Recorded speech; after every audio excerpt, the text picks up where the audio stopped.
अगर मैं बोलूँ कि न्यूटन साइकिल ऑफ मोशन की डेफिनेशन बताओ, तो आप मैक्सिमम बच्चे उसमें फंस जाते हैं। क्यों?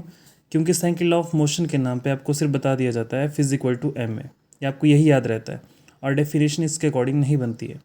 डेफिनेशन क्या है इसकी कि rate of change of linear momentum, मतलब rate of change of linear momentum is directly proportional to applied force and the changes takes place in the direction of force.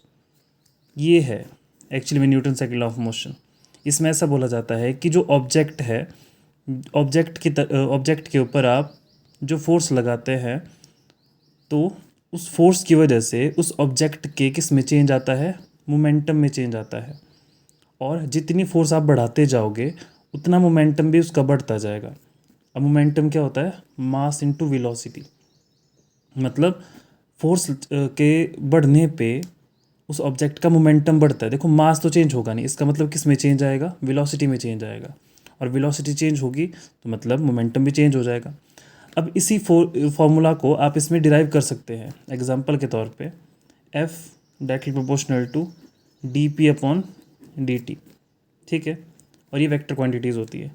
अब F इज इक्वल टू, आपको पता है कि proportionality constant हटाते हैं तो एक कांस्टेंट ऐड होता है। अब प्रोपोर्शनलिटी का साइन जब हटाएंगे तो कांस्टेंट ऐड होगा। अब कांस्टेंट को हम जनरली यहाँ पे 1 मान के चलते हैं, ठीक है, और यहाँ पे d dt और p क्या होता है हमारे पास? Mass into velocity. अब यहाँ पे हम देखें तो जो मास है वो तो डिफ्रेंशिएट हो नहीं सकता, मतलब वो तो चेंज होगा नहीं। चेंज क्या होगा? वेलोसिटी। और F is equal to mass into rate of change of velocity क्या होता है? एक्सेलरेशन।